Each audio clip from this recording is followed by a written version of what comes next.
हे दोस्तों नमस्कार। एक बार फिर से स्वागत है आपके अपने यूट्यूब चैनल देव जीके ट्रिक्स में। यहाँ पर पीटी का मॉडल पेपर सॉल्व किया जाता है। चलिए स्टार्ट करते हैं। सभी को जय हिंद, जय हिंद, सभी को जय हिंद। चलिए दोस्तों, आवाज़ आ रही है हमारी? चलिए, आवाज़ मिल पा रही है? एक बार सभी लोग यहाँ पर थम्स अप कर दीजिए और वीडियो को भी लाइक कर दीजिएगा। ठीक है। क्वेश्चन आपके सामने दिया गया है कि नालंदा विश्वविद्यालय अध्ययन का महान केंद्र था, विशेषता। अर्थात ये पूछा गया है जो नालंदा विश्वविद्यालय था एक महानतम शिक्षा का केंद्र रहा है, तो यहाँ पर कह सकते हैं किसका? तो आपके बौद्ध धर्म का। किसका? याद रखिए, बौद्ध धर्म का एक महानतम केंद्र है। इसका जो ऑप्शन आएगा यहाँ पर नंबर राइट आ जाएगा। क्लियर है ना? यहाँ पर आगे बढ़ते हैं। क्वेश्चन आपसे अगला पूछा गया है, कह रहे सिकंदर और पोरस की सेनाओं ने किस नदी के आमने सामने वाले तटों पर पड़ाव डाला हुआ था? यहाँ पर कौन सी नदी है? यहाँ पर बताना है कौन सी नदी है जिसके आमने सामने यहाँ पर पड़ाव डाला था। चलिए 2 को ऑप्शन दीजिएगा। देखिए आपका जवाब हो जाएगा बी नंबर, आपका झेलम नदी। जिसका भी ऑप्शन आ रहा है यहाँ पर झेलम नदी बिल्कुल आपका राइट आंसर हो जाएगा। और अच्छा एक पॉइंट होता है कि पहले हम लोग झेलम नदी के किस नाम से जानते थे, तो याद रखिए झेलम नदी को वितस्ता के नाम से भी जानते हैं। याद रखिए वितस्ता के नाम से भी झेलम नदी को जाना जाता है। ठीक है ना? और यहाँ पर एक क्वेश्चन ये होता है कि इस युद्ध का नाम क्या दिया गया? इस युद्ध का नाम दिया गया था हाइड्रेस्पीज का युद्ध। कौन सा? हाइड्रेस्पीज युद्ध का नाम दिया गया था। तो इस प्रकार से ऑप्शन बी हो गया। आगे बढ़ते हैं। क्वेश्चन आपसे अगला पूछा गया है, कह रहे वह संत जिसने अशोक को बौद्ध के प्रति प्रभावित किया था। वह संत जिसने अशोक को बौद्ध धर्म के या कह सकते हैं बौद्ध के प्रति प्रभावित किया था। यहाँ पर 3 का ऑप्शन क्या हो जाएगा? सभी को जवाब देना है। यहाँ पर देखिए ऑप्शन हो जाएगा बी नंबर, उपगुप्त थे। कौन थे भाई? उपगुप्त। याद रखिए उपगुप्त। आपको याद होगा कि कलिंग के युद्ध के बाद अशोक ने कह सकते हैं बुद्ध नीति अपना लिया, मतलब यहाँ पर अपना लिया था, है ना? मतलब धर्म और धम्म नीति को अंगीकृत किया था। तो यहाँ पर जो ऑप्शन है यहाँ पर आपका बी नंबर राइट हो जाएगा। आगे बढ़ते क्वेश्चन आपसे अगला पूछा गया है, क्या आपसे भारत का प्रथम मुगल शासक कौन था? बहुत अच्छे क्वेश्चन आपके हैं, बिल्कुल चुने हुए प्रश्न आपके हैं। तो देखो दिया गया भारत का प्रथम मुगल शासक जो था इनमें से कौन था? चलिए 4 का जवाब दीजिएगा। 4 का ऑप्शन में से क्या बनेगा?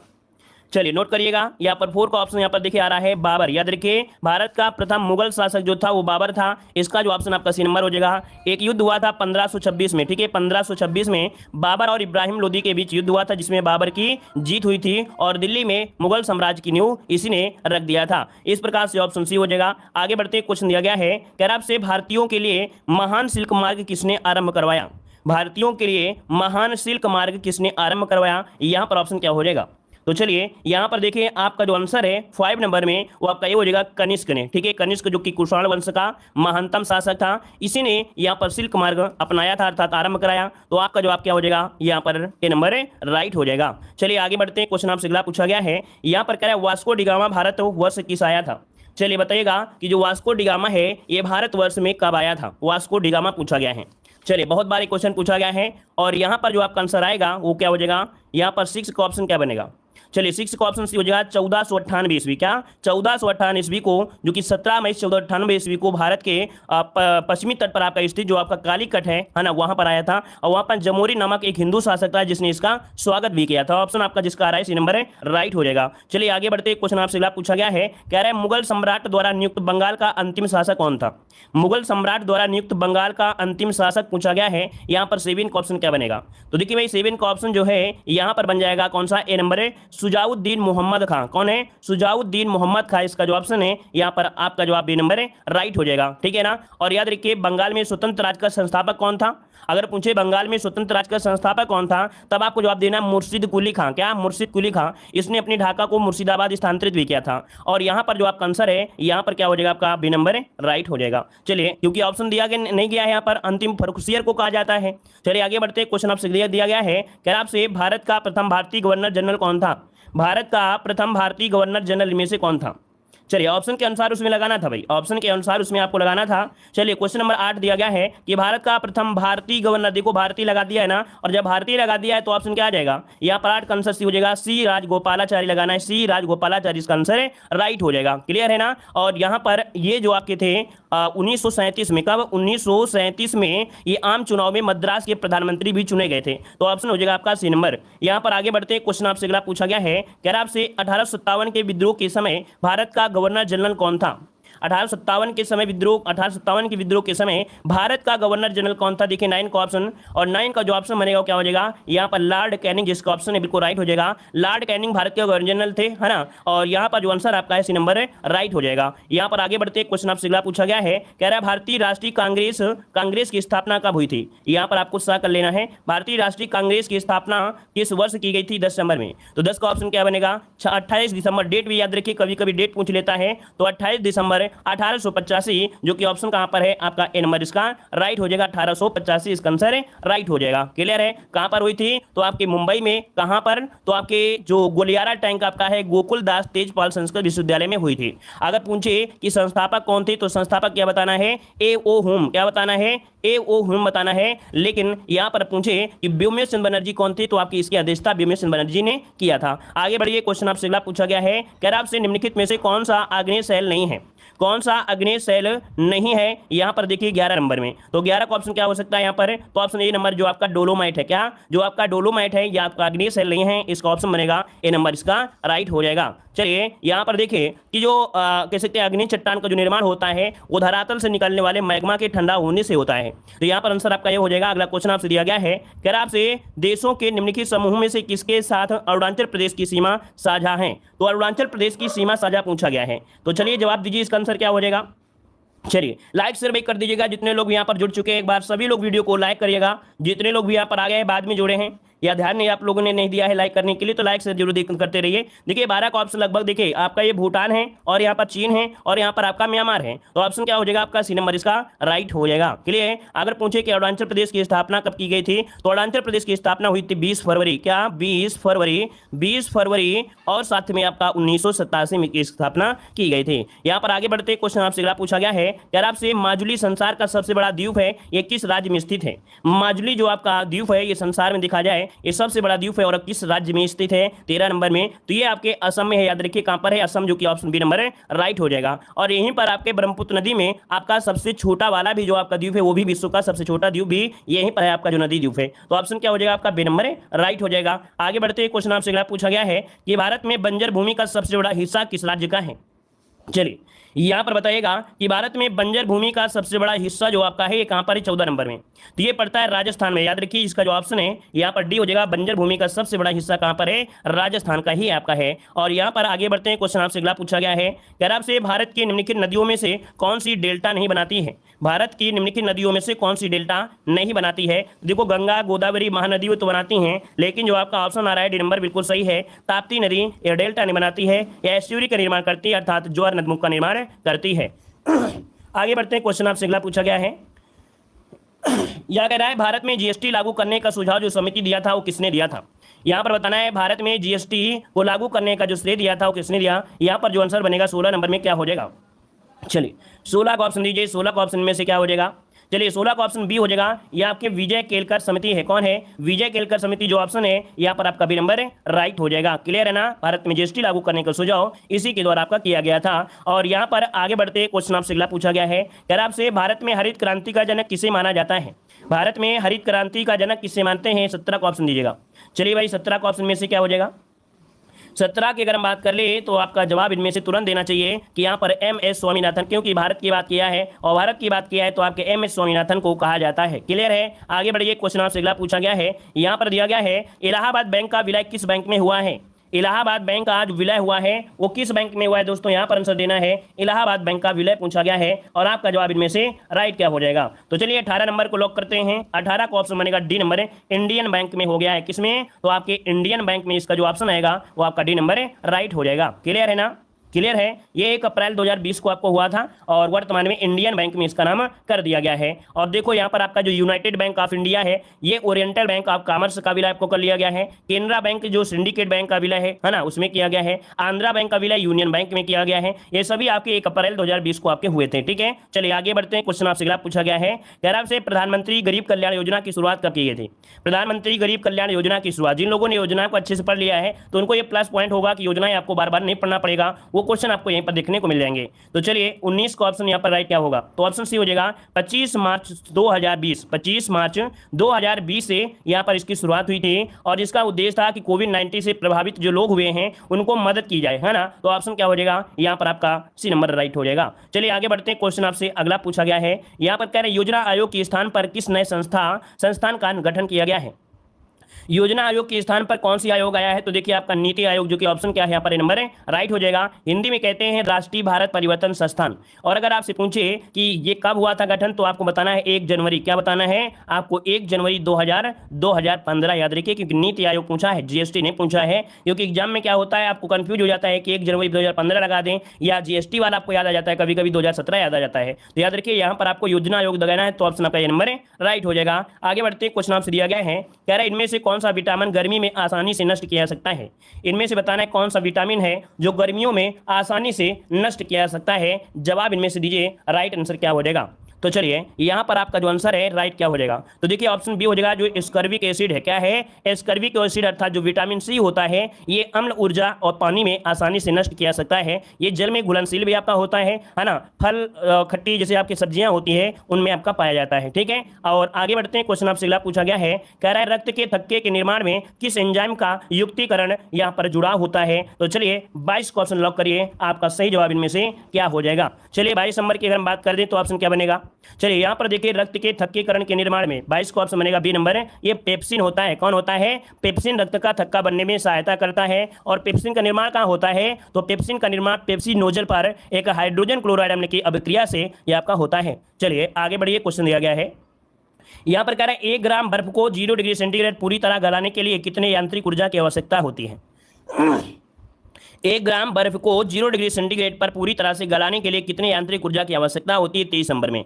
तो 23 का जो ऑप्शन बनेगा इनमें से क्या हो जाएगा, यहाँ पर से हो जाएगा 336 जूल। कितना होता है, 336 जूल होता है। याद रखिएगा एक सूत्र होता है कार्य बराबर, मतलब W बराबर ml होता है ना। m द्रव्यमान होता है, L जो होता है जल की द्रवण की गुप्त ऊष्मा होती है, जो कि एक 336 आपकी होती ही होती है। तो डायरेक्ट आपको याद रख लेना है, यहाँ पर आंसर आपका सही बनेगा। आगे बढ़िए, क्वेश्चन दिया गया है निम्नलिखित में से किसमें न्यूनतम आवृत्ति होती है। निम्नलिखित में से किसमें न्यूनतम आवृत्ति होती है 24 नंबर में। तो आपका जवाब इनमें से क्या हो जाएगा, दृश्य प्रकाश, गामा किरणें, एक्स किरणें, पराबैंगनी किरणें। देखिए 24 का ऑप्शन हो जाएगा जो दृश्य प्रकाश है। याद रखिएगा कि जो दृश्य प्रकाश होता है इसमें न्यूनतम आवृत्ति होती है, जो कि ऑप्शन बनेगा क्या, ए नंबर इसका राइट हो जाएगा। आगे बढ़ते हैं, क्वेश्चन आपसे अगला पूछा गया है, कह रहा है निम्नलिखित प्रकार के कांचों में कौन सा एक पराबैंगनी किरणों को विच्छेदन कर सकता है। यहाँ पर बताना है कि कांचों में से ऐसा कौन सा कांच है जो पराबैंगनी किरणों को भी विक्षेपित कर सकता है 25 नंबर में।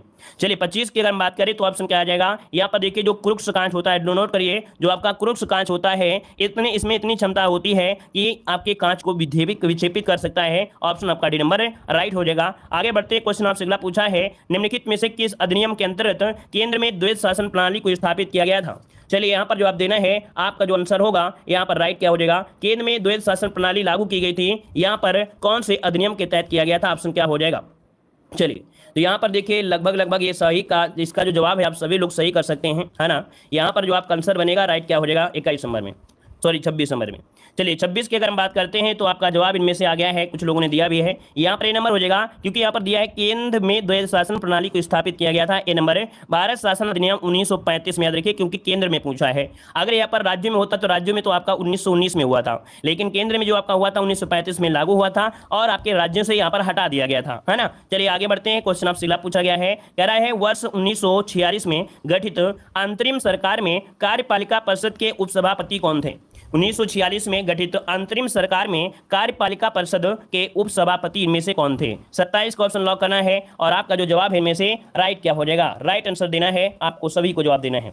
चलिए भाई, तो देखिए यहाँ पर जो आपका आंसर है 21 जो आपका 27 नंबर है, तो ऑप्शन सी हो जाएगा JL नेहरू। क्या हो जाएंगे, अंतरिम सरकार में कार्यपालिका परिषद के उपसभापति कौन थे, तो यहाँ पर आपके JL नेहरू, क्या JL नेहरू इसका आंसर है राइट हो जाएगा, जो आपके अगस्त 1946 में अंतरिम सरकार गठित की गई थी। और इसके बाद आगे बढ़ते हैं, क्वेश्चन आपसे अगला पूछा गया है, कह रहा है भारत के संविधान में उद्देशिका का विचार कहाँ से लिया गया है। भारत के संविधान में उद्देशिका का जो विचार लिया गया है ये आपके कहाँ से लिया गया है। क्वेश्चन नंबर 28 का जवाब देने का प्रयास करें। चलिए 28 का ऑप्शन हो जाएगा USA से। कहाँ से लिया गया है, तो आपके USA से आपका ये लिया गया है। और यहाँ पर आपका आंसर क्या हो जाएगा, उद्देशिका की भाषा अगर पूछ ले अगर पूछ ले उद्देशिका की जो भाषा है वो कहां से ली गई है, तो उद्देशिका की भाषा, क्योंकि दोनों में क्वेश्चन हो सकता है कंफ्यूज कर दे। देखो उद्देशिका आपका है वजह से, लेकिन उद्देशिका की भाषा अगर पूछ लेता तब आप लोग क्या बोलते हैं, ऑस्ट्रेलिया से। कहां से, ऑस्ट्रेलिया से। आगे बढ़ते क्वेश्चन आपसे अगला पूछा गया है, कह रहा भारतीय संविधान के किस अनुच्छेद में अखिल भारतीय सेवाओं का प्रावधान किया गया है। तो देखो भाई यहाँ पर अखिल भारतीय सेवा जो कि आर्टिकल नंबर 312 हो जाएगा, जो कि ऑप्शन बी नंबर है यहाँ पर राइट हो जाएगा। यहाँ पर आगे बढ़ते क्वेश्चन आपसे अगला पूछा गया है, भारतीय संविधान के किस अनुच्छेद में केंद्र शासित प्रदेशों हेतु उच्च न्यायालय का उल्लेख किया गया है। भारतीय संविधान के किस अनुच्छेद में केंद्र शासित प्रदेशों हेतु एक उच्च न्यायालय का गठन किया गया है 30 नंबर में। तो ऑप्शन क्या हो जाएगा, यहाँ पर देखिए ऑप्शन बी हो जाएगा अनुच्छेद 241। याद रखिएगा, कह रहा है उच्च न्यायालय का उल्लेख किया गया है, तो ये आपका अनुच्छेद 241 इसका आंसर है, राइट हो जाएगा। और इसके बाद आगे बढ़ते क्वेश्चन आपसे अगला पूछा गया है,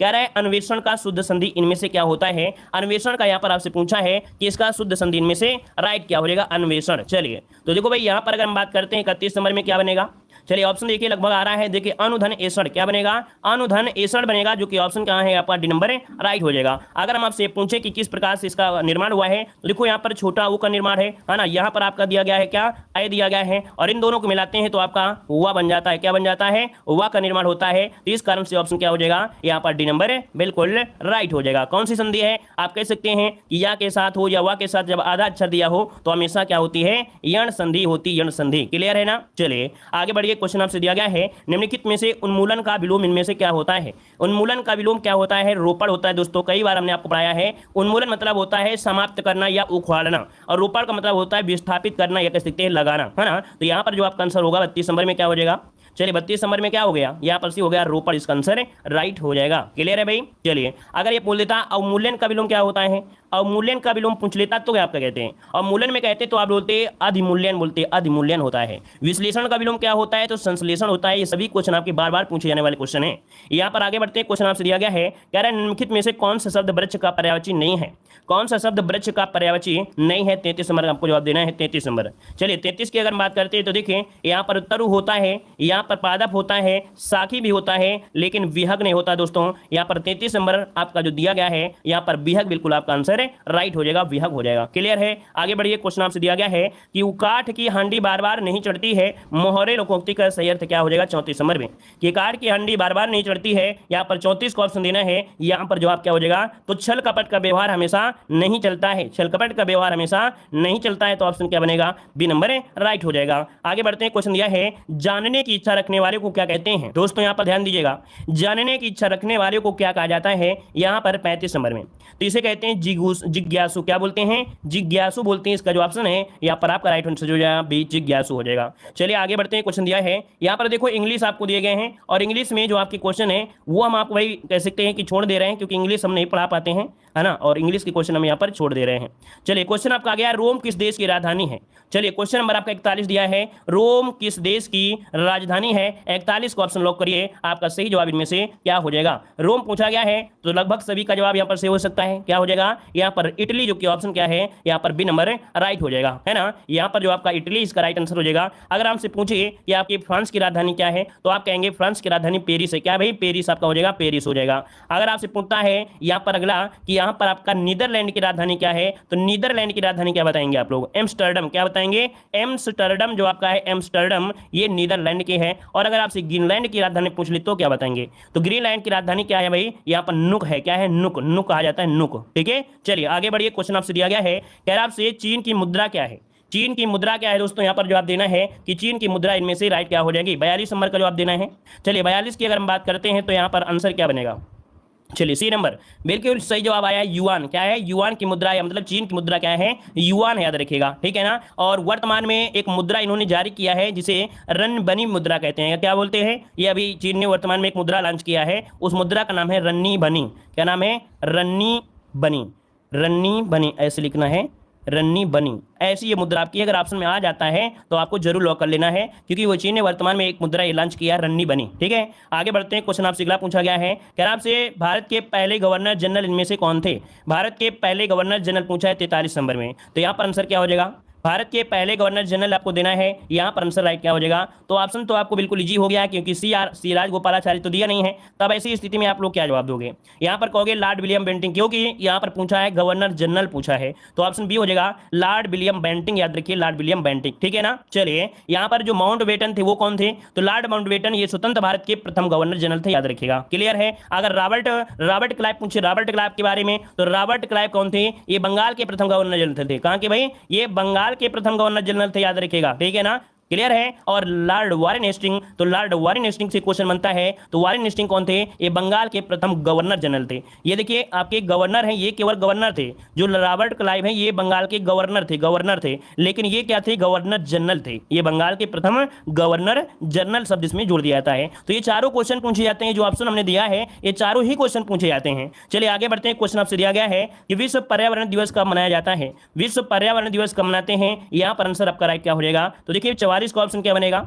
चलिए ऑप्शन देखिए, सी नंबर है यहाँ पर 5 जून। आपका जवाब क्या हो जाएगा? 5 जून इसका आंसर है, राइट हो जाएगा, है ना। यहाँ पर आगे बढ़ते हैं। क्वेश्चन आपसे अगला पूछा गया है, कह रहा आपसे कि पेट्रोलियम निर्यात देशों की संगठन जिसे ओपेक कहा जाता है, इसका मुख्यालय किस शहर में है? तो देखिए और पेक अर्थात ओपेक का मुख्यालय कहां पर है? ऑस्ट्रिया में है। तो 85 का ऑप्शन क्या बनेगा? 45 का ऑप्शन क्या बनेगा? तो यहाँ पर वियना जो ऑप्शन आ रहा है यहाँ पर डी नंबर है, राइट हो जाएगा। अगर पूछे कि इसकी स्थापना कब की गई थी, तो 14 सितंबर कब की गई थी दोस्तों? 14 सितंबर 1960 में इसकी स्थापना की गई थी। आगे बढ़ते हैं। क्वेश्चन दिया गया है, केंद्रीय भैंस अनुसंधान संस्थान कहां पर स्थित है? केंद्रीय भैंस अनुसंधान संस्थान 46 नंबर आपसे पूछा है, तो ये कहां पर है? आपके ये हिसार में है, याद रखिए कहां पर है? हिसार, जो कि ऑप्शन आपका सी नंबर इसका राइट हो जाएगा। अगर पूछे कि कपास अनुसंधान कहां पर है, तो कपास अनुसंधान कहां पर है दोस्तों? आपके नागपुर में है। कहां पर है? नागपुर में है। अगर आपसे कानपुर में पूछे क्या है, तो आपका दलहन अनुसंधान क्या है? दलहन अनुसंधान आपके कहां पर है? कानपुर में है। और यहां पर अगर पूछे करनाल में क्या है, तो करनाल में क्या है भाई? राष्ट्रीय डेयरी अनुसंधान है। क्या है? डेयरी अनुसंधान, जो आपका डेयरी अनुसंधान है वो कहां पर है? आपके करनाल हरियाणा में हो जाएगा। तो हर एक क्वेश्चन से क्वेश्चन बनते हैं। यहां पर देखिए अगला क्वेश्चन कि राज्यसभा के सदस्यों का कार्यकाल कितना होता है? दोस्तों यहां पर जवाब दीजिए कि राज्यसभा के सदस्यों का जो कार्यकाल बनेगा वो कितना हो जाएगा। यहां पर राइट आंसर देने का प्रयास करें। 47 का ऑप्शन हो जाएगा, याद रखिए 6 वर्ष होता है। कितना होता है दोस्तों? यहाँ पर 6 वर्ष, जिसका ऑप्शन है बिल्कुल राइट हो जाएगा। एक पॉइंट और होता है कि यहाँ पर एक तिहाई जो होते हैं वो आपके 2 वर्ष में सेवानिवृत्त हो जाते हैं, और ये एक स्थायी निकाय होते हैं, इसे कभी भी भंग नहीं किया जा सकता, याद रखिएगा। आगे बढ़ते हैं। क्वेश्चन आपसे दिया गया है, निम्नलिखित में से कौन सा पर्यटन स्थल दिल्ली में स्थित है? कौन सा पर्यटन स्थल है जो आपके दिल्ली में स्थित है? यहाँ पर देखते हैं कितने लोग सही देंगे। Gateway of India, Lodhi garden, जल महल या आपका डल झील। चलिए जवाब क्या हो जाएगा? तो लोधी गार्डन, याद रखिए यहां पर जो आंसर है वो क्या हो जाएगा? यहां पर लोधी गार्डन है। अगर आप लोग यहां पर गेटवे ऑफ इंडिया दोगे तो भैया ये तो मुंबई में है। गेटवे ऑफ इंडिया कहां पर है? तो ये आपके मुंबई में है भाई, मुंबई में है, याद रखिए मुंबई में आपका होगा। तो लोधी गार्डन जो आपका है ये दिल्ली में है, याद रखिएगा। अगर पूछे जल महल कहां है तो क्या जवाब दोगे? अगर आपसे पूछे जल महल कहां है तो आपको जवाब देना है ये जयपुर में है दोस्तों। कहां पर है आपके? ये जयपुर में है। अगर डल झील पूछे तो डल झील कहां पर है? तो आपकी श्रीनगर में है। कहां पर? आपके श्रीनगर, आपका इसका आंसर है राइट हो जाएगा। क्लियर है? चलिए यहां पर आगे बढ़ते। मुंबई में है। देखिए कुछ लोग कह रहे हैं भैया मुंबई में है।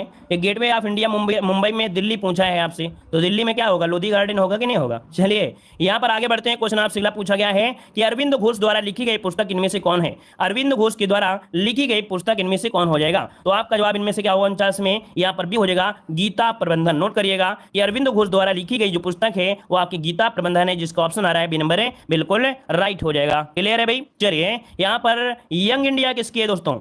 बताइए यंग इंडिया किसकी है? बहुत बार पूछा गया यंग इंडिया किसकी है?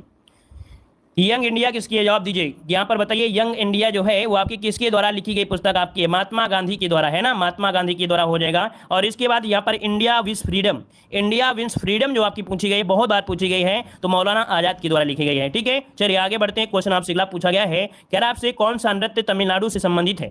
कौन सा नृत्य तमिलनाडु से संबंधित है? 50 को ऑप्शन दीजिए, आपका सही जवाब इनमें से क्या हो जाएगा? तमिलनाडु दिया है, और तमिलनाडु में क्या मोहिनी अट्टम है क्या भाई? ये मोहिनी अट्टम तो आपके केरल में है ना, ये तो आपके केरल में है। आपने ऑप्शन देखा, कोई नहीं मिला तो आपने तुरंत झोंक दिया। यहाँ पर जो आंसर है, यहाँ पर क्या हो जाएगा? यहाँ पर सी नंबर कुंभी इसका आंसर होगा। कुंभी ये कहां से है? तमिलनाडु से है, याद रखिए ये आपके तमिलनाडु से हो जाएगा। ठीक है ना भाई? कोई दिक्कत और किसी को? अच्छा, ये जो आपके जो दिया है मोहिनीअट्टम, मोहिनीअट्टम जो आपका है, और जैसे आपका कथकली होता है केरल से है, घूमर जो आपका है ये राजस्थान से है ना। और यहाँ पर आगे बढ़ते हैं, क्वेश्चन आपसे अगला पूछा गया है, कह रहा है यूक्रेन के राष्ट्रपति व्लादिमीर जेलेंस्की को किस देश ने अपने शीर्ष राजकीय सम्मान से सम्मानित करने की घोषणा किया है। चलिए दोस्तों, यहाँ पर जवाब देना है, यूक्रेन के राष्ट्रपति व्लादिमीर जेलेंस्की को किस देश ने अपने शीर्ष राजकीय सम्मान से सम्मानित करने की घोषणा किया है। यहाँ पर जो आपका राइट आंसर होगा क्या हो जाएगा, तो चलिए यहाँ पर देखिए ऑप्शन हो जाएगा ये आपके चेक रिपब्लिक ने। किसने? चेक रिपब्लिक, जिसका ऑप्शन आ रहा है यहाँ पर नंबर इसका राइट हो जाएगा। आगे बढ़ते हैं, क्वेश्चन आपसे अगला पूछा गया है, यहाँ पर दिया 8 मार्च 2022 के अंतर्राष्ट्रीय महिला दिवस का जो थीम रखा गया है वो आपका क्या रखा गया है। तो यहाँ पर बताइए 8 मार्च 2022 को जो अंतर्राष्ट्रीय महिला दिवस मनाया गया उसका थीम क्या रहा है। तो थीम रहा है यहाँ पर जो gender quality today for a substitution tomorrow, है ना। यहाँ पर जो आंसर है आपका बी वाला हो जाएगा, नोट करिए बी नंबर। यहाँ पर आगे बढ़ते हैं, क्वेश्चन आपसे अगला पूछा गया है, कह रहा आपसे यहाँ पर केंद्रीय मंत्रिमंडल ने भारत में विश्व स्वास्थ्य संगठन के वैश्विक पारंपरिक औषधि केंद्र की स्थापना को मंजूरी दी है, या आयुष मंत्रालय के तहत किस राज्य में स्थापित किया जाएगा। तो ये स्थापित किया जाए आपके गुजरात में दोस्तों। कहां पर? आपके गुजरात में। कहां पर? तो आपसे पूछे गुजरात में कहां पर, तो आपको बताना है जामनगर में। कहां पर? आपके जामनगर में किया जाएगा। चलिए आगे बढ़ते हैं, क्वेश्चन आपसे अगला पूछा गया है, यहां पर दिया गया है, कह रहा आपसे माइक्रोसॉफ्ट के द्वारा भारत में सबसे बड़ा डेल्टा सेंटर किस शहर में निर्माण किया जा रहा है। चलिए, डेल्टा सेंटर आपके हैदराबाद में है दोस्तों। कहां पर? आपके हैदराबाद परिसर में आपका इसका जो आंसर है आपका डी नंबर है राइट हो जाएगा। और ये कौन सी कंपनी के द्वारा, तो आपके माइक्रोसॉफ्ट की आपने विस्तार की योजनाओं के लिए किया है, तो ऑप्शन डी नंबर है राइट हो जाएगा। चलिए आगे बढ़ते, क्वेश्चन दिया गया है, रिलायंस इंडस्ट्रीज लिमिटेड द्वारा भारत का सबसे बड़ा कन्वेंशन सेंटर किस शहर में खोला गया है। तो चलिए, किसके द्वारा खोला गया है, तो आपके रिलायंस इंडस्ट्रीज लिमिटेड के द्वारा खोला किया गया है। तो आपका 55 का ऑप्शन सी हो जाएगा आपके मुंबई में। कहां पर? आपके मुंबई के बांद्रा कुर्ला इलाके में। मुंबई के बांद्रा कुर्ला इलाके में ऑप्शन आपका सी बनेगा। आगे बढ़ते हैं, क्वेश्चन दिया गया है कि हाल ही में किस मंत्रालय ने डोनेट ए पेंशन पहल की शुरुआत किया है। किस मंत्रालय ने डोनेट ए पेंशन की शुरुआत किया है, हम पर जवाब देना है। किस मंत्रालय ने डोनेट ए पेंशन पहल की शुरुआत की है, तो ऑप्शन क्या हो जाएगा, सी नंबर आपके मुंबई। यहाँ पर जो आंसर है सॉरी यहाँ पर जो आंसर है वो आपका राइट क्या हो जाएगा, किस मंत्रालय ने पूछ लिया है ना। यहाँ पर आपसे मंत्रालय पूछा है, हमको लगता है टाइपिंग यहाँ पर गलत हो गई है, ये श्रम मंत्रालय में होना चाहिए, गलत टाइपिंग हो गई है। यहाँ पर देखिए हम आपको अलग से आंसर दे रहे हैं, यहाँ पर हो जाएगा श्रम मंत्रालय। क्या हो जाएगा, श्रम मंत्रालय के द्वारा किया गया है। श्रम मंत्रालय नोट करिएगा, श्रम मंत्रालय के द्वारा किया गया। श्रम मंत्रालय ने डोनेट ए पेंशन पहल की शुरुआत किया था 8 मार्च 2022 को किया था। चलिए आगे बढ़ते हैं, यहाँ पर जो केंद्रीय श्रम और रोजगार मंत्री हैं भूपेंद्र यादव हैं। कौन है? भूपेंद्र यादव। आगे बढ़ते हैं, क्वेश्चन आपसे अगला पूछा गया है, यहाँ पर दिया गया है, हाल ही में हुए नियुक्त व्यक्तियों के संबंध में कौन सा सुमेलित है।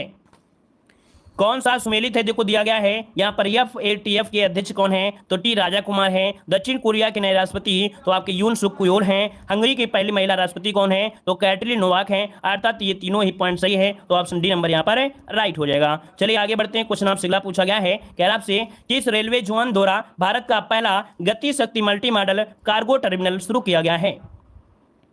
तो चलिए 58 का ऑप्शन देना है, यहां पर आंसर क्या हो जाएगा, ए नंबर है, पूर्वी रेलवे जोन के द्वारा। पूर्वी रेलवे जोन कौन सा आपका है, तो आसनसोल आपने नाम शुरू होगा, आसनसोल। आसनसोल जो आपका है आसनसोल, उसके द्वारा शुरू किया गया है। आगे बढ़ते हैं, क्वेश्चन आपसे अगला पूछा गया है कि महिला उद्यमियों को प्रोत्साहित करने के लिए किस मंत्रालय द्वारा एक विशेष उद्यमिता प्रोत्साहन अभियान समर्थ का शुभारंभ मार्च 2022 में किया गया है। तो चलिए बताइए, समर्थ का जो उद्घाटन किया गया है किसके द्वारा किया गया है, यहाँ पर कौन सा मंत्रालय है, तो ऑप्शन क्या बनेगा, यहाँ पर जवाब हो जाएगा बी नंबर है, सूक्ष्म कामा लघु और मध्यम उद्यम मंत्रालय। ऑप्शन इसका बी नंबर है राइट हो जाएगा। आगे बढ़ते हैं, क्वेश्चन आपसे अगला पूछा गया है, यहाँ पर आपसे दिया गया है कि हाल ही में इंडिया ग्लोबल फोरम का वार्षिक शिखर सम्मेलन कहाँ पर आयोजित किया गया है। चलिए तो ये किया गया आपके मुंबई में दोस्तों। कहाँ पर? मुंबई, जो कि ऑप्शन बंगलुरु में। कहां पर है? बंगलुरु में, जो आपका कर्नाटक है। कहां पर? आपके बंगलुरु के कर्नाटक में शुरू किया गया है, जो कि क्या है, एक वार्षिक शिखर सम्मेलन है। ऑप्शन क्या बनेगा, यहां पर डी नंबर हो जाएगा, बेंगलुरु के कर्नाटक, जो कि ऑप्शन बनेगा आपका डी नंबर राइट हो जाएगा। आपसे कि प्रसिद्ध बौद्ध विद्वान अश्वघोष निम्नलिखित में से किसके समकालीन थे। चलिए जवाब देना है कि यहाँ पर प्रसिद्ध बौद्ध विद्वान अश्वघोष किसके समकालीन थे। इसका जो राइट आंसर हो जाएगा क्या हो जाएगा, चलिए वेरी गुड, काफी लोगों को जवाब आ रहे हैं। और यहाँ पर जो आंसर आपका है वो आपका जवाब हो जाएगा सी नंबर है, कनिष्क। क्या हो जाएगा, कनिष्क के समकालीन थे, और वो कनिष्क के राज कवि भी रहे हैं। क्या, एक कनिष्क के राज कवि भी रहे हैं, तो ऑप्शन जिसका आ रहा है सी नंबर है राइट हो जाएगा। आगे बढ़ते क्वेश्चन दिया गया है कि 1773 के रेगुलेटिंग एक्ट द्वारा स्थापित गवर्नर जनरल की परिषद में या परिषद में सदस्य कौन नहीं था। यहाँ पर देख सकते हैं जो ऑप्शन आपका दिया गया है यहाँ पर क्या हो जाएगा। तो दोस्तों यहाँ पर देखिए आपका जवाब हो जाएगा डी नंबर फ्रांसिस, ठीक है ना। 1773 के रेगुलेटिंग एक्ट जो कि गवर्नर जनरल की परिषद में आपके फिलिप क्लेवेरिंग मानसन और बारवेल सदस्य थे, लेकिन फ्रांसिस इसके सदस्य आपके नहीं थे। ये पहली बार आप क्वेश्चन पढ़ रहे होंगे, यहाँ पर आंसर आपका डी बनेगा। और आगे बढ़ते हैं, क्वेश्चन आपसे अगला पूछा गया है, लोथल और चंदोदड़ो का सर्वाधिक महत्वपूर्ण उद्योग क्या था। चलिए, लोथल और चंदोदड़ो का जो सर्वाधिक महत्वपूर्ण उद्योग था इनमें से क्या था, चलिए बताइए 3 नंबर में। और 3 के देखिए ऑप्शन आने शुरू हो गए हैं और काफी लोग जवाब दे रहे हैं। दोस्तों यहाँ पर जो आपका जवाब हो जाएगा मन का उत्पादन, क्या था, मन का बनाने का कारखाना, यहीं पर आपका है ऑप्शन बनेगा, यहाँ पर आपका बी नंबर राइट हो जाएगा। चलिए आगे बढ़ते हैं, क्वेश्चन आपसे अगला पूछा गया है, कह रहा है निम्नलिखित में से किसको 1661 ईस्वी में पुर्तगाल द्वारा दहेज स्वरूप अंग्रेजों को दिया गया था। तो यहाँ पर देखिए आपका जो आंसर बनेगा क्या हो जाएगा। तो दोस्तों पुर्तगालियों ने क्या किया था 1534 में, कब 1534 में बंबई को गुजरात के बहादुर शाह से छीन लिया था। लेकिन बाद में क्या हुआ कि 1661 में चार्ल्स द्वितीय के साथ पुर्तगाली राजकुमारी जो कि कैथरीन थी, इन्होंने क्या किया कि यहाँ पर विवाह में क्या हुआ, दहेज में दे दिया। अर्थात यहाँ पर जो ऑप्शन आपका सी दिया गया है ये राइट आंसर बिल्कुल हो जाएगा, आपका जवाब सी हो जाएगा। आगे बढ़िए, क्वेश्चन आपसे अगला पूछा गया है, यहाँ पर दिया गया है कि पानीपत का द्वितीय युद्ध कब हुआ था। पानीपत का जो द्वितीय युद्ध हुआ था ये कब हुआ था, इसका जवाब देना है। और दोस्तों यहाँ पर जो आंसर आपका है 5 नंबर में क्या हो जाएगा, 5 नंबर का ऑप्शन भी हो जाएगा आपका 5 नवंबर 1556। क्या हो जाएगा कि 5 नवंबर 1556 को पानीपत का द्वितीय युद्ध हुआ था, किसके बीच हुआ था, जवाब दीजिए। चलिए जय हिंद सभी को जय हिंद। यहाँ पर बताइएगा कि जो पानीपत का द्वितीय युद्ध हुआ था किसके बीच हुआ था। चलिए वेरी गुड, यहाँ पर देखिए आपका जवाब हो जाएगा क्या, अकबर और हेमू के बीच, ठीक है, अकबर और हेमू के बीच हुआ था और इसमें अकबर की विजय हुई थी। तो ऑप्शन क्या हो जाएगा, यहाँ पर आपका बी नंबर राइट हो जाएगा। आगे बढ़िए, क्वेश्चन आपसे अगला पूछा गया है, यहाँ पर दिया है निम्नलिखित में से किस आंदोलन से गांधी जी संबंधित नहीं थे। यहाँ पर 6 का ऑप्शन देना है और आपको जवाब देना है इनमें से कौन से आंदोलन से गांधी जी संबंधित नहीं रहे हैं। तो देखिए 6 का ऑप्शन क्या हो जाएगा, यहाँ पर दिया गया खिलाफत मूवमेंट अर्थात खिलाफत आंदोलन से, इसमें से तो आप कह रहे हैं। यहाँ पर व्यक्तिगत सत्याग्रह आंदोलन हो गया, सविनय के आंदोलन, लेकिन स्वदेशी आंदोलन से नहीं संबंधित है ना। यहाँ पर जो आंसर आपका दिया गया है आपका 6 नंबर में आपका भी हो जाएगा कि गांधी जी स्वदेशी आंदोलन से संबंधित नहीं थे, क्योंकि आपको याद होगा कि 1905 में बंगाल विभाजन के विरोध हुए स्वदेशी आंदोलन के समय गांधी जी दक्षिण अफ्रीका में थे, तो ये संबंधित हो ही नहीं सकते हैं। तो ऑप्शन क्या बनेगा, बी नंबर आपका राइट हो जाएगा। आगे बढ़िए, क्वेश्चन आपसे अगला पूछा गया है, यहाँ पर दिया है निम्नलिखित में से किसने असहयोग आंदोलन के दौरान अपनी वकालत छोड़ दिया था। यहाँ पर जवाब देना है कि किसने असहयोग आंदोलन के दौरान अपनी वकालत छोड़ दिया था। यहाँ पर जो आंसर आपका है राइट आंसर क्या हो जाएगा, वेरी गुड। यहाँ पर देखिए जवाब यहाँ पर देखते यहाँ पर आ जाते हैं और आपका जवाब हो जाएगा क्या, यहाँ पर आंसर बनेगा ए नंबर है, ये आपके जवाहरलाल नेहरू। क्या हो जाएगा, जवाहरलाल नेहरू। दोस्तों याद रखिए 7 का ऑप्शन बनेगा ए नंबर है कि असहयोग आंदोलन के दौरान जवाहरलाल नेहरू, मोतीलाल नेहरू, चित्तरंजन दास और यहाँ पर राजेंद्र प्रसाद, इन नेताओं ने अपनी वकालत छोड़ दिया था, ठीक है। जवाहरलाल नेहरू, मोतीलाल नेहरू, चित्तरंजन दास या राजेंद्र प्रसाद, ये सभी नेताओं ने अपनी वकालत छोड़ दिया था। तो ऑप्शन क्या हो जाएगा आपका ए नंबर इसका राइट हो जाएगा। आगे बढ़िए, क्वेश्चन आपसे अगला पूछा गया है, यहाँ पर दिया निम्नलिखित में से किसे सीमांत गांधी के नाम से जाना जाता है। चलिए निम्नलिखित में से किसे सीमांत गांधी के नाम से जाना जाता है। क्वेश्चन नंबर यहाँ पर 8 का जवाब देना है और आपका जवाब क्या हो जाएगा। चलिए जवाब यहाँ पर देखिए आने शुरू हो गए हैं और जवाब आ रहा है डी नंबर, वेरी गुड, बिल्कुल सही जवाब आया है। यहाँ पर आपका जवाब हो जाएगा डी नंबर है अब्दुल गफ्फार खान, ठीक है। अब्दुल गफ्फार खान को सीमांत गांधी के नाम से जाना जाता है और इन्हें बहादुर खां भी कहा जाता है। क्या, इन्हें बहादुर खां। दोस्तों अगर क्वेश्चन कभी मिल जाए तो याद रखिए इन्हें बहादुर खां से भी जाना जाता था, बहादुर खां के नाम से भी जाना जाता था। आगे बढ़िए, क्वेश्चन आपसे दिया गया है कि तिलक को भारतीय अशांति का जनक किसने कहा था। यहाँ पर जवाब देना है दोस्तों, इसका आंसर क्या हो जाएगा। दोस्तों यहाँ पर देखिए कितने लोग जुड़े हैं, आप लोग खुद देख लीजिए कि आप लोग कितने लोग जुड़े हैं। क्या इतने लोगों को ही वीडियो पसंद आता है, या हमारे पढ़ाने का जो तरीका है क्या इतने लोगों को ही पसंद आता है, या हम इतने लोगों को ही ज्ञान देते हैं, या हमारे द्वारा आपको 1 नंबर का फायदा नहीं होता है। इतने लोगों में आप लोग देख लीजिए कितने लोग हैं जो यहाँ पर लाइक नहीं किए हैं। दोस्तों तो यहाँ पर देख लीजिए जितने लोगों ने लाइक नहीं किया है तो वीडियो को लाइक भी कर दिया करें, हमें भी अच्छा लगता है कि आप लोग जुड़ते हैं। आप लोगों को कम से कम 1 नंबर का ज्ञान तो होता है, नहीं 1 नंबर का होता है तो आधा नंबर का तो ज्ञान होता है ना। तो वीडियो को लाइक से सभी लोग दोस्तों कर दिया करें जितने लोग यहाँ पर जुड़े हैं। चलिए अब यहाँ पर देखिए कह रहे हैं तिलक को भारतीय अशांति का जन्मदाता किसने कहा था। 9 का जो ऑप्शन आपका सी हो जाएगा वैलेंटाइन सिरोल। दोस्तों यहाँ पर आपने नाम सुना होगा, अगर मॉडर्न हिस्ट्री आपने पढ़ा है तो याद रखिए वैलेंटाइन सिरोल ने क्या किया था कि इन्हें भारतीय अशांति का जनक कहा था। तो ऑप्शन बनेगा यहाँ पर सी नंबर इसका राइट हो जाएगा। और इसके बाद यहाँ पर आगे बढ़ते हैं, अच्छा किसने कहा था यहाँ पर बताइएगा कि किसने, अच्छा ये दिया तो गया है तिलक, यहाँ पर दिया गया है ना कि बाल गंगाधर तिलक को भारतीय शांति का जनक कहा था किसने, तो आपके वैलेंटाइन सिरोल ने कहा था। आगे बढ़िए, क्वेश्चन आपसे दिया गया है, यहाँ पर आपसे दिया गया है निम्नलिखित में से कौन सुमेलित नहीं है, कौन सुमेलित नहीं है, यहाँ पर जवाब दीजिएगा। तो दोस्तों यहाँ पर देखो अभिनव भारत, और अभिनव भारत जो कि आपके वी डी सावरकर, बिल्कुल सही दिया गया है। अनुशीलन समिति के आपके कौन जुड़े हैं, अनुशीलन समिति से ये आपके बारिंद्र घोष आपके हैं। मित्र मेरा आपका दिया है वी डी सावरकर दिया गया है। यहाँ पर दिया गया है भारत माता सोसाइटी। दोस्तों भारत माता सोसाइटी की स्थापना जतिन मोहन चटर्जी, किसने, जतिन मोहन चटर्जी, इसका बनेगा जतिन जतिन मोहन चटर्जी, इन्होंने किया था, है ना। तो इस कारण से जो ऑप्शन आपका है वो आपका डी नंबर यहाँ पर गलत हो जाएगा। यहाँ पर जो अरविंद घोष थे उन्होंने क्या किया था, अरविंद घोष ने ओरोविल आश्रम, आपने नाम सुना होगा, ओरोविल ओरोविल आश्रम की स्थापना किया था, किसने, अरविंद घोष ने। इस कारण से भारत माता सोसाइटी जतिन ने किया था, इस कारण से ऑप्शन गलत दिया गया था। आगे बढ़ते हैं, क्वेश्चन दिया गया है कि एस्किमो क्या है, एस्किमो क्या है, यहाँ पर जवाब दीजिए एस्किमो। दोस्तों ये क्या एक प्रजाति है और कैसी प्रजाति है, मंगोलाइज्ड प्रजाति है, ठीक है, मंगोलियन करके आपकी प्रजाति है। तो ऑप्शन इसका हो जाएगा आपका डी नंबर राइट हो जाएगा। आगे बढ़िए, क्वेश्चन दिया गया है निम्न पत्तनों में से कौन लैगून पर विकसित किया गया है। दोस्तों यहाँ पर कह रहा है इनमें से कौन पत्तन है जो कि लैगून, लैगून क्या होता है दोस्तों, लैगून होता है जो समुद्र के किनारे आपके बसे होते हैं, समुद्र के किनारे पत्तन होते हैं, लैगून कहते हैं, है ना। तो यहाँ पर देख सकते हैं जो 12 का ऑप्शन दिया गया है, यहाँ पर कोच्चि, जो आपका कोच्चि है, ठीक है ना, कोच्चि भारत के केरल में मालाबार तट के बिम्बनाद लैगून झील पर आपका विकसित किया गया है। यहाँ पर आंसर आपका जो बनेगा यहाँ पर नंबर राइट हो जाएगा। आगे बढ़िए, क्वेश्चन दिया गया है सुएज नहर निम्नलिखित में से किन सागरों को जोड़ती है, सुएज नहर निम्नलिखित में से किन सागरों को जोड़ती है, क्वेश्चन नंबर यहाँ पर 13 ऑप्शन देना है। चलिए 13 का भी जवाब दीजिए, फटाफट जवाब देते रहिए भाई, फटाफट जवाब दीजिए, वेरी गुड। यहाँ पर देखिए सुएज नहर, लाल सागर और भूमध्य सागर, किसे, लाल सागर और भूमध्य सागर, जो कि ऑप्शन कहां पर है आपका बी नंबर इसका राइट हो जाएगा। और आगे बढ़ते हैं, क्वेश्चन आपसे दिया गया है निम्नलिखित में से कौन जायद की फसल है, निम्नलिखित में से कौन जायद की फसल है, क्वेश्चन नंबर 14 दिया गया है।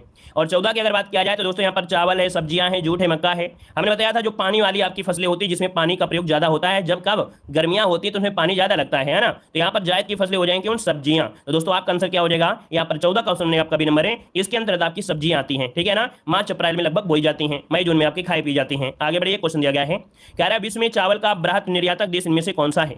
अब यहाँ पर दोस्तों आपसे पूछा है कि विश्व में चावल का बृहत्तम निर्यातक देश पूछा गया है, तो निर्यातक देश आपका क्या हो जाएगा, भारत हो जाएगा दोस्तों, ठीक है, भारत हो जाएगा। और सबसे ज्यादा भारत में कहां पर होता है, पश्चिम बंगाल में सबसे ज्यादा आपका क्या होता है, प्रोडक्शन मतलब उत्पाद होता है आपकी चावल का। दूसरा नंबर आपका यूपी का आता है। आगे बढ़िए, क्वेश्चन दिया गया है कि भारत का पहला जैविक राज्य कौन सा है, अच्छा क्वेश्चन है। चलिए क्वेश्चन नंबर 16 जवाब देना है, भारत का पहला जैविक राज्य कौन सा है, आपको पढ़ाया गया है दोस्तों, ये 2016 में बना था, ठीक है, 2016 में जो सिक्किम था ये भारत का पूर्ण जैविक खेती करने वाला राज्य बन गया था। यहाँ पर जो आंसर आपका है नंबर इसका राइट हो जाएगा। तो इसका मतलब वर्तमान में कुछ ना कुछ जगह ऐसे होंगे जहां पर खेती ऐसे की जा रही होगी। दोस्तों वर्तमान में केंद्र शासित प्रदेश लक्षद्वीप है, कौन है, जो लक्षद्वीप है, लक्षद्वीप में भी पूर्ण जैविक खेती क्षेत्र आपका हो गया है दोस्तों, याद रखिएगा। अगर क्वेश्चन यहाँ पर पूछ ले कि जैविक खेती का जनक किसे कहा जाता है, तो जैविक खेती का जनक कहा जाता है अल्बर्ट डावर्ड, क्या, अल्बर्ट डावर्ड, अल्बर्ट डावर्ड को जैविक खेती का जनक कहा जाता है। आगे बढ़िए, क्वेश्चन दिया गया है हरित क्रांति के घटक पूछा गया है, तो हरित क्रांति के घटक में यहाँ पर शामिल कौन है।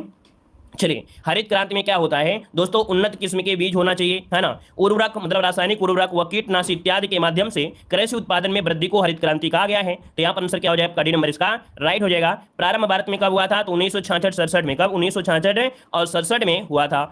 जनक किसे कहा जाता है भारत में, तो एमएस स्वामीनाथन को हरित क्रांति का जनक कहा जाता है। दोस्तों एक आपको पॉइंट में कमेंट करना है कि जो आपके स्वामीनाथन है ना, स्वामीनाथन है, ये इस समय कह सकते हैं कि किसी ना किसी आयोग के अध्यक्ष हैं, है ना, किसी न किसी आयोग के अध्यक्ष हैं। उसका जवाब आप लोग कमेंट बॉक्स में कमेंट करिएगा कि जो स्वामीनाथन है ये आपकी किस पर कह सकते हैं कि मतलब किस आयोग के अध्यक्ष हैं, आपको जवाब देना है, ठीक है। चलिए आगे बढ़िए, क्वेश्चन आपसे अगला पूछा गया है।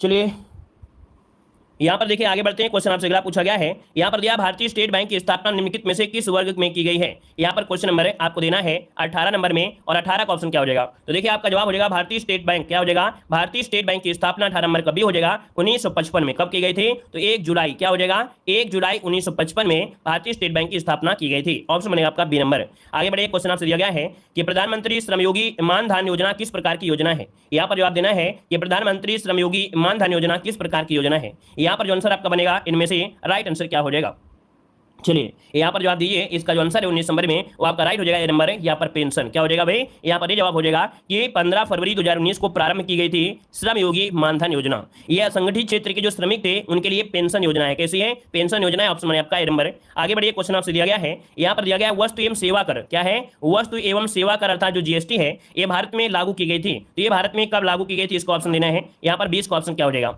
चलिए 20 की अगर बात किया जाए तो ऑप्शन क्या बनेगा भाई, ये क्वेश्चन आपको बहुत बार पढ़ा होगा, है ना। यहाँ पर देख सकते हैं जो ऑप्शन आ रहा है 2017, मतलब आपका जो आंसर आपका है 2017, इसका आंसर राइट हो जाएगा। 1 जुलाई 2017 को जीएसटी आपकी लागू की गई थी, और इसके लिए जो संविधान में संशोधन हुआ था वो आपका 101वां आपका संशोधन यहाँ पर किया गया था, ठीक है। आगे बढ़िएगा, यहाँ पर देखो अगला क्वेश्चन दिया गया है कि राज्यसभा के सदस्य चुने जाने के लिए न्यूनतम आयु क्या होती है, तो राज्यसभा पूछा है तो ऑप्शन क्या हो जाएगा आपका बी नंबर है यहाँ पर 30 वर्ष इसका आंसर है, राइट हो जाएगा। वहीं पर लोकसभा के लिए कितना होना चाहिए, तो 25 होना चाहिए। आगे बढ़ते हैं, क्वेश्चन आपसे दिया गया है, कह रहे हैं संविधान का अनुच्छेद 1 घोषित करता है, मतलब संविधान का अनुच्छेद जो 1 आपका है ये क्या बताता है, आर्टिकल नंबर 1 में क्या कहा गया है। तो आर्टिकल नंबर 1 में कहा गया है कि इंडिया यानी भारत ये आपके राज्यों के समूह अर्थात राज्यों का संघ है। तो राज्यों का संघ है, इसका मतलब ऑप्शन क्या बनेगा, यहाँ पर आंसर बनेगा डी नंबर है, ये राज्य संघ आपका है, डी नंबर बनेगा। आगे बढ़िए, क्वेश्चन आपसे अगला पूछा गया है, वर्तमान में भारत में कुल कितने केंद्र शासित प्रदेश हैं। यहाँ पर क्वेश्चन नंबर 23 देना है और 23 को ऑप्शन में से क्या हो जाएगा, तो चलिए बताइएगा कि वर्तमान में जो आपके केंद्र शासित प्रदेशों की संख्या है वो आपकी कितनी है।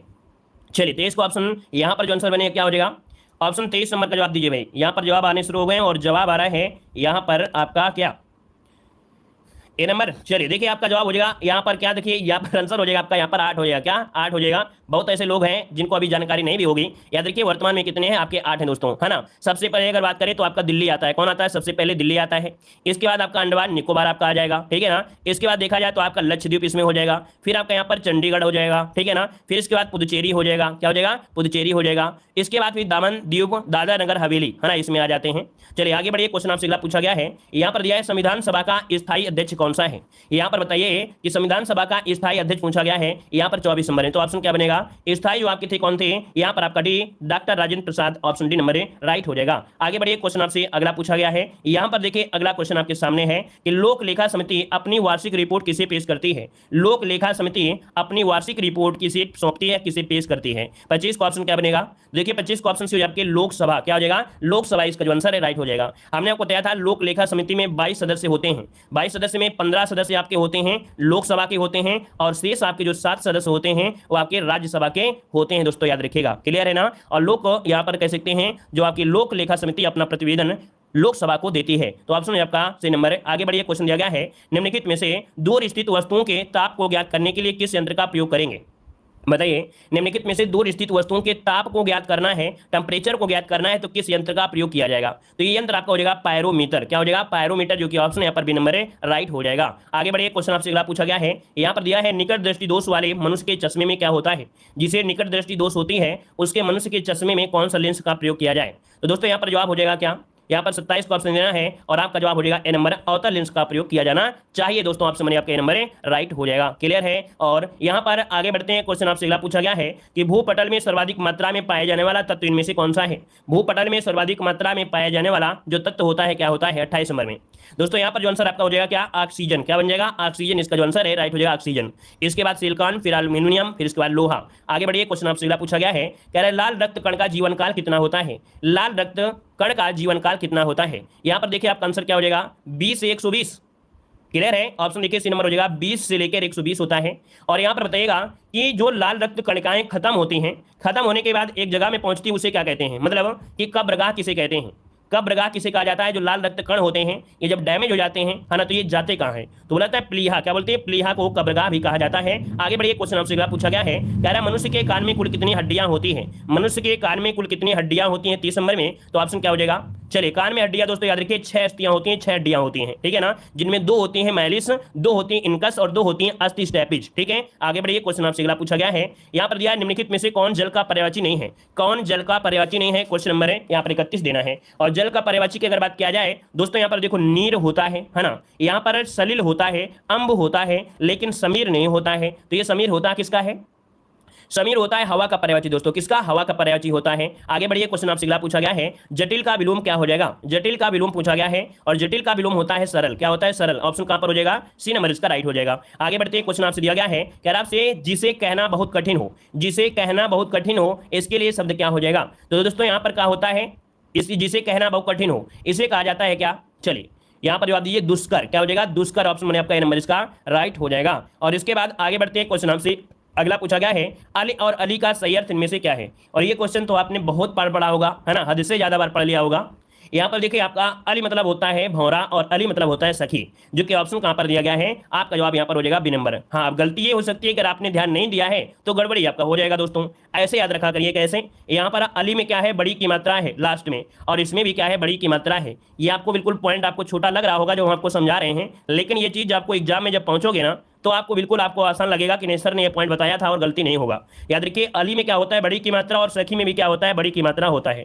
यहाँ पर अली वाले में क्या होता है, तो कोई मात्रा भी नहीं है, तो आपको ये पॉइंट आपको याद रखिएगा, कम से कम एक पॉइंट पकड़ने के लिए इतना पॉइंट बहुत काफी है, ठीक है ना। चलिए आगे बढ़ते हैं। क्वेश्चन आपसे दिया गया है कि परमार्थ का सन्निविच्छेद क्या होता है। परमार्थ का सन्निविच्छेद क्या होता है दोस्तों, 35 नंबर में। चलिए, जो भी चीज आपको जीवन में ऐसा लगा कि नहीं ये हमसे कंफ्यूज हो सकती है ना, या कोई भी चीज आप पढ़िए जो आपको लगे कि नहीं ये हमसे कंफ्यूजन हो सकता है एग्जाम में, या आप जब एग्जाम जाते होगे तब भी आपको लगता होगा कि यार ये पॉइंट हमसे हमेशा आता है और कहीं ऐसा ना हो कि ये क्वेश्चन हमसे गलत हो जाए, तो दोस्तों उस क्वेश्चन का ट्रिक अपने मन से बना सकते हैं, अपने वातावरण में अनुपस्थित हर चीजों से आप लोग बना सकते हैं। मतलब समझ रहे ना, उसको कॉपी में पढ़ लिख लीजिए, जब मर्जी हो उसे उठाकर पढ़ लीजिए, या अपने हिसाब से उसको कोई ट्रिक बना सकते हैं अपने अनुसार, टीचर के अनुसार नहीं। चलिए, परमार्थ का सन्निच्छेद क्या है, अच्छा 35 नंबर में, तो आपका जवाब क्या हो जाएगा, परम धन अर्थ। क्या हो जाएगा, परम धन अर्थ, जो कि ऑप्शन यहाँ पर नंबर है राइट हो जाएगा। आगे बढ़िए, क्वेश्चन आपसे दिया गया है, कह रहा है मई 2022 में जारी, मई 2022 में जो जारी, देखो अच्छे क्वेश्चन आपके दिए गए करंट अफेयर के, यहाँ पर दिया है मई 2022 में जारी नागरिक पंजीकरण प्रणाली रिपोर्ट 2020 के अनुसार जन्म के समय सर्वाधिक लिंगानुपात दर्ज किया गया है। क्वेश्चन नंबर है 36 का जो ऑप्शन बनेगा यहाँ पर राइट आंसर क्या हो जाएगा। चलिए दोस्तों, यहाँ पर जो आंसर दिया गया है अरुणाचल प्रदेश, लद्दाख, अंडमान निकोबार या केरल। चलिए, यहाँ पर जो आंसर आपका हो जाएगा राइट आंसर में से क्या हो जाएगा। चलिए दोस्तों, यहाँ पर ऑप्शन के अनुसार जो आपका आंसर है इनमें से राइट क्या हो जाएगा दोस्तों, सभी लोग जवाब दीजिएगा। चलिए, यहाँ पर देखिए ऑप्शन जो है आपका लद्दाख में, हमने इसके पहले भी आपको बताया था, अगर आपको याद हो, हमने बताया था कि केरल में देखिए 2011 के अनुसार रहा है, लेकिन यहाँ पर जो आपका नए अपडेट आपके आते हैं उसके अनुसार यहाँ पर जो आपका लद्दाख है इनमें सबसे ज्यादा आपका क्या है, लिंगानुपात है दोस्तों, याद रखिएगा। लद्दाख का जो लिंगानुपात आपका है वो 1104 है दोस्तों, कितना हो गया है, 1104 ये लद्दाख का हो गया दोस्तों, याद रखिएगा, है ना। और वहीं पर देखा जाए आगे बढ़, अगर ये आपका कहाँ का दिया गया है, इसमें दिया गया है। चलिए आगे बढ़िए, क्वेश्चन आपसे अगला पूछा गया है, यहाँ पर दिया गया अगला क्वेश्चन कि मई 2022 में क्या दिया है, मई 2022 में बायोगैस से चलने वाले भारत के पहले ईवी चार्जिंग स्टेशन का शुभारंभ हुआ है। तो ये बताइएगा कि बायोगैस से चलने वाले भारत के पहले ईवी चार्जिंग स्टेशन, देखिए आपका जवाब इनमें से क्या हो जाएगा, तो आपका जवाब हो जाएगा आपके मुंबई में। कहां पर किया गया है, आपके मुंबई में किया गया दोस्तों, मुंबई इसका आंसर राइट हो जाएगा। पर्यावरण मंत्री आदित्य ठाकरे द्वारा ये आपके मुंबई में शुरू किया गया है। आगे बढ़िए, क्वेश्चन आपसे अगला पूछा गया है, कह रहा आपसे मई 2022 में सुप्रीम कोर्ट ने राजद्रोह या देशद्रोह से संबंधित आईपीसी की किस धारा पर अस्थायी रोक लगा दिया है।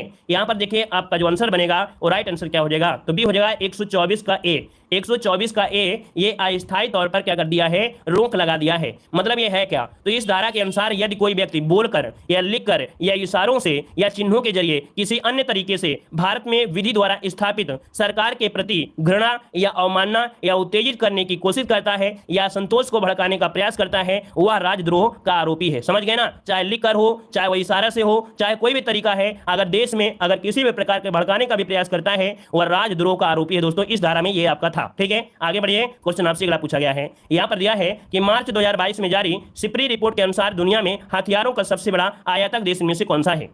चलिए, यहां पर देखिए आपका जो 39 नंबर है वो आपका राइट आंसर क्या हो जाएगा, तो दोस्तों आपका डी नंबर हो जाएगा भारत। क्या हो जाएगा, भारत, इसका जो आंसर है आपका डी नंबर है राइट हो जाएगा, भारत हो जाएगा। और इसके बाद आगे बढ़ते हैं, क्वेश्चन आपसे अगला पूछा गया है, कह रहा है हाल ही में भारत के किस शहर में देश के पहले आर्टिफिशियल इंटेलिजेंस और रोबोटिक्स टेक्नोलॉजी पार्क का उद्घाटन किया गया है। तो दोस्तों ये देश का पहला आपका है आर्टिफिशियल इंटेलिजेंस और रोबोटिक टेक्नोलॉजी पार्क है, जो कि 40 का ऑप्शन क्या बनेगा, यहाँ पर बी नंबर बेंगलुरु इसका आंसर है राइट हो जाएगा, बेंगलुरु हो जाएगा। और आगे बढ़ते हैं, क्वेश्चन आपसे अगला पूछा गया है, कह रहा है हाल ही में सऊदी अरब की कौन सी कंपनी एप्पल को पीछे छोड़कर दुनिया की सबसे मूल्यवान कंपनी बन गई है। यहां पर जवाब दीजिए, इसका आंसर क्या हो जाएगा। चलिए दोस्तों, यहां पर देख सकते हैं ऑप्शन यहां पर भी हो जाएगा अरामको। क्या है, अरामको, ये आराम से है ना, आराम कर करके ये सबसे मूल्यवान कंपनी बन गई है दोस्तों। अरामको मतलब आराम करो, है ना। हाल ही में सऊदी अरब की कौन सी कंपनी एप्पल को पीछे छोड़कर दुनिया की सबसे मूल्यवान कंपनी बन गई है, आराम करो, ठीक है, समझ रहे हैं ना। आरामको ऐसे याद रहेगा, आराम करो, ठीक है। आगे बढ़िएगा, क्वेश्चन आपसे अगला पूछा गया है, कह रहा है हाल ही में किस भारतीय महिला खिलाड़ी को BBC Indian sports woman of the year 2021 से सम्मानित किया गया है। दोस्तों यहाँ पर जो आंसर आपका बनेगा राइट आंसर हो जाएगा आपका नंबर है मीराबाई चानू, ठीक है। मीराबाई चानू को BBC Indian sports woman of the year 2021 से सम्मानित किया गया है। मीराबाई चानू इसका आंसर है राइट हो जाएगा, जो कि एक ओलंपिक रजत पदक विजेता भी है ना, जो कि भारोत्तोलन से संबंधित है मीराबाई चानू। आगे बढ़ते हैं, क्वेश्चन आपसे अगला पूछा गया है कि भारत सरकार द्वारा युद्धग्रस्त यूक्रेन से भारतीय विशेष रूप से मेडिकल छात्रों को भारत वापस लाने के लिए कौन सा ऑपरेशन चलाया गया था।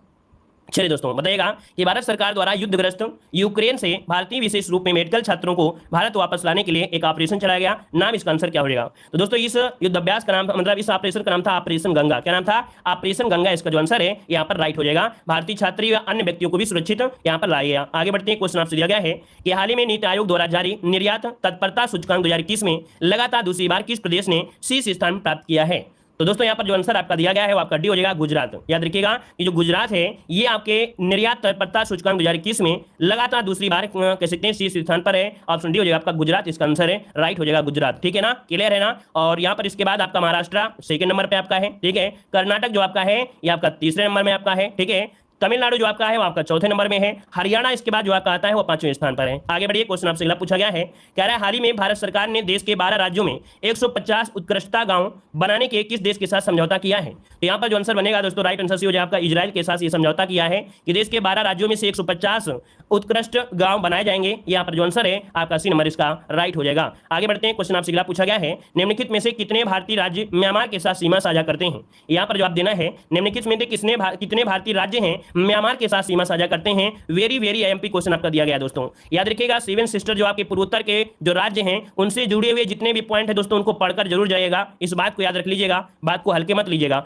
जो सेवन सिस्टर आपके पूर्वोत्तर में आपके राज्य हैं ना, उनकी जितनी भी सीमाएं लगती हैं जिसके जिसके साथ लगती हैं, अर्थात ये वाला एरिया में जो भी सीमा चाहे चीन का हो, चाहे भूटान से हो, या आपका मणिपुर से है या बांग्लादेश से, इनके बारे में पूरी तरीके से डिटेल कौन सी सीमा कहां से लगती है ये पढ़कर जरूर जाइएगा। देखिए 46 का जो ऑप्शन दिया गया है यहाँ पर राइट आंसर भी हो जाएगा 4। क्या हो जाएगा 4। अब ये जो आपके 4 भारतीय राज्य हैं अरुणाचल प्रदेश, नागालैंड, मिजोरम और मणिपुर, ये म्यांमार के साथ सीमा साझा करते हैं दोस्तों। याद रखिए ऑप्शन है आपका बी नंबर। आगे बढ़ते हैं, क्वेश्चन दिया गया है कि टका निम्नलिखित में से किस देश की मुद्रा है। टका निम्नलिखित में से किस देश की मुद्रा है 47 नंबर में। तो आपका जवाब क्या हो जाएगा, तो यहाँ पर देख सकते हैं आपका जवाब हो जाएगा बांग्लादेश की मुद्रा है ना। कहाँ की है, बांग्लादेश की जो ऑप्शन यहाँ पर डी नंबर इसका राइट हो जाएगा। अगर हम आपसे पूछे पाकिस्तान की मुद्रा क्या है तो आप क्या जवाब देंगे। पाकिस्तान की मुद्रा क्या है, रुपया है। क्या है, रुपया है। अगर पूछे इंडोनेशिया की राजधानी क्या है, सॉरी इंडोनेशिया की जो मुद्रा है वो क्या है, तो भी आप बताएंगे रुपया है।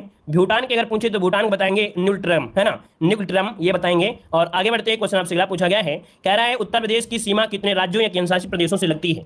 चलिए दोस्तों यहाँ पर जवाब देना है कि उत्तर प्रदेश की सीमा कितने राज्यों या केंद्र शासित प्रदेशों से लगती है। यहाँ पर जो आंसर आपका है राइट आंसर क्या हो जाएगा। चलिए दोस्तों यहाँ पर आंसर देना है और आपका जो आंसर बनेगा यहाँ पर क्या हो जाएगा। चलिए दोस्तों यहाँ पर जवाब आ रहा है 9। कुछ लोग यहाँ पर जवाब दे रहे हैं, यहाँ पर क्या आपका बी भी दे रहे हैं। दोस्तों यहाँ पर जब नॉर्मल ऐसे पॉइंट पूछा गया है, हमने आपको हमेशा बताया है कि उत्तर प्रदेश की सीमा कितने राज्यों केंद्र शासित प्रदेशों से लगती है। तो यहाँ पर ऐसी स्थिति में आप लोग क्या कहेंगे, हम भी यही बोल दें क्या भाई, हम भी यही जवाब दे दें 8+1। क्यों भाई 8+1 हम भी जवाब दे दें। तो देखो यहाँ पर जवाब का आंसर आपका हो जाएगा, यहाँ पर कितने राज्य केंद्र शासित प्रदेश, यहाँ पर राज्य भी दिया है केंद्र शासित प्रदेश दिया है, इसका मतलब है सब पूरा मिला के दिया। क्या सब पूरा मिला के दिया गया, राज्यों से भी और केंद्र शासित प्रदेश। तो यहाँ पर आपका जवाब हो जाएगा आपका सी नंबर 9 हो जाएगा। लेकिन एक स्थिति यहाँ पर ऐसे भी आती है उत्तर प्रदेश की सीमा कितने राज्यों से मिलती है ये बोल देता है ना, तब यहाँ पर हम लोग क्या कर देते हैं 8 यहाँ पर कर देते हैं 8। यह क्वेश्चन इस प्रकार से और पूछा जाता है कि उत्तर प्रदेश की सीमा कितने राज्यों से लगती है केंद्र शासित प्रदेश को हटाकर, है ना, तो क्या होता है 8 होता है। चलिए आगे बढ़ते हैं, क्वेश्चन आपसे अगला पूछा गया है कि लोकसभा के कितने सदस्य संघीय क्षेत्रों से निर्वाचित किए जा सकते हैं या निर्वाचित किए जाते हैं। 49 नंबर का ऑप्शन क्या हो जाएगा। तो 49 की अगर बात किया जाए तो ऑप्शन क्या हो जाएगा, कह रहे लोकसभा के कितने सदस्य संघीय क्षेत्रों से निर्वाचित किए जाते हैं। तो यहाँ पर देखिए आपका आंसर इनमें से क्या हो जाएगा दोस्तों, यहाँ पर जवाब हो जाएगा 20। कितने होते हैं, 20 सदस्य होते हैं जो संघीय क्षेत्रों से निर्वाचित किए जाते हैं। ठीक है, आगे बढ़िए, क्वेश्चन आपसे अगला पूछा गया है, यहाँ पर दिया पृथ्वी दिवस कब मनाया जाता है। चलिए दोस्तों यहाँ पर जवाब देना है पृथ्वी दिवस जो मनाते हैं ये कब मनाते हैं पृथ्वी दिवस। चलिए 50 का जो ऑप्शन आपका दिया गया है इनमें से राइट आंसर क्या हो जाएगा, सभी को जवाब देना है और फटाफट जवाब देना है।